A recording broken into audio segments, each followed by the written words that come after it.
Welcome to our Raw Material Mentors Week. This is the first week of the winter 2022 session. We're switching things up a little bit. Kwan is doing double duty videos for our carve out product, Astro ORM, taking astrology to essentially a new level. That's exciting. You can check us out with that on our discussion board. And if you're interested in astrology and ORM, it's a really cool place to learn how to elevate your astrological game. Back to our raw material, our essential being. It is week 1, which is Mentors Week. I'd like to start out by saying, as I've said many times, you don't have to start at week 1. The point of the cyclical start at the solstice and equinox is so that we have a collective mind on these things. So if we do practice it in the actual week that it is, we put a lot more collective energy towards it. And that's really the only reason to have to do it that way. Otherwise, pick out whatever pillar you need and use it. But right now, we're talking Mentors Week. Who, how, what do we begin this practice?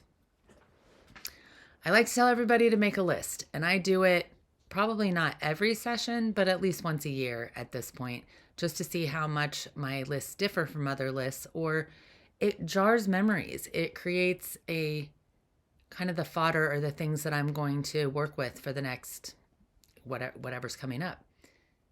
So our mentors shape our beliefs, our thoughts, our feelings, how we see ourselves, how we feel about ourselves, and we develop our own ego and intellect and believe that that stuff comes from within us.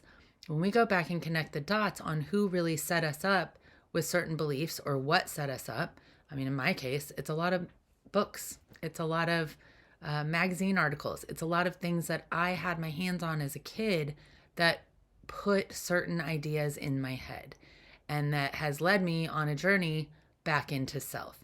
And to try to set that up for other people, to make it easy for us to find common ground.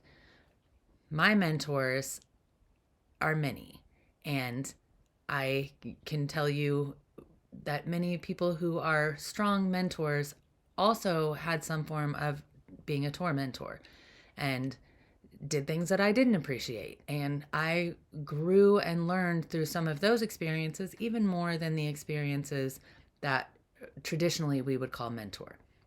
So in Mentors Week, write a list if you have the time and inclination. It's helpful. But beyond that, just pay attention to why you believe what you do. Pay attention to the people that you admired or were scared of, or the people that made a difference in how you see, think, or feel. Whatever your profession is, what led you to it? Whatever your passion is, who inspired that? Where did the inspiration come from? Which artist? Which business person? Which historical general? Who shaped you? And these are the people that you came in actual contact with and the people that influence you in other ways. Like I said, books have had a huge influence on how I see the world.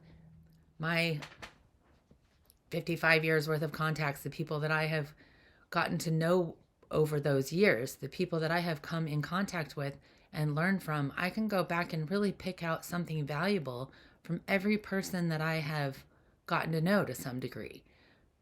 The universe puts these things in front of us for a reason. And the language of what we specifically come in with, our raw material, our little piece, is a part of a collective tapestry that we are all a participant in.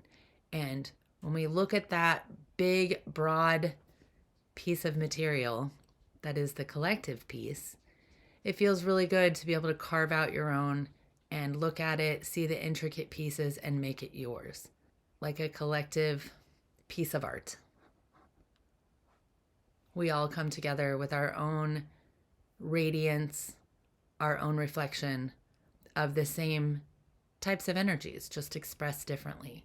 And when we start to find a common framework for discussing our differences and for discussing how we operate in the world and how we see the world, it becomes a lot easier to breathe. It becomes a lot easier to recognize the things that make us happy and have the time and space to explore those things, because we're not working so hard to keep up with whatever it is that our brain has told us we need to keep up with. That's different for each of us.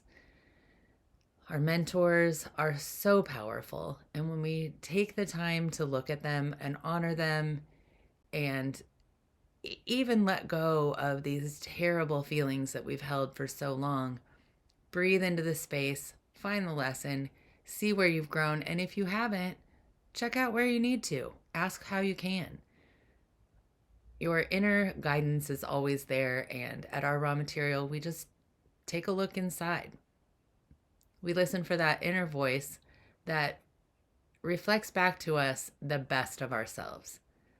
We get caught in our intellect and caught in our egos, telling ourselves a loop of certain things that are, some of them positive and some of them not positive. Our raw material breaks it all down, has you look at it piece by piece, and it just seems so easy to understand the way everything connects. It helps you breathe. It helps you see the point of so many things that we get stuck saying why about. Thank you for joining me. I am going to make it short and sweet this session. I think we've got plenty of material. If you want to go back and listen to any old mentors, we can go on and on and on for hours. I think we already have. So thank you for being here. We'll be coming from the basement library all this season, except for when I'm with Duffy, because he can't make it downstairs. Thank you again for joining me. Tell anyone you think might be interested. Please subscribe. We are looking to turn this into something that we can do live question and answer with. This is Tavish Carduff. Excited for this new session of our raw material. Can't wait to put it together. Discussion board, Instagram featuring my daughter Taylor Swank's art, and wherever else we show up. Thank you.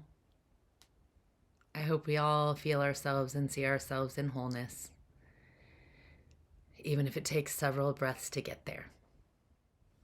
Mentors Week, the shape of you through the people who taught you. Thanks.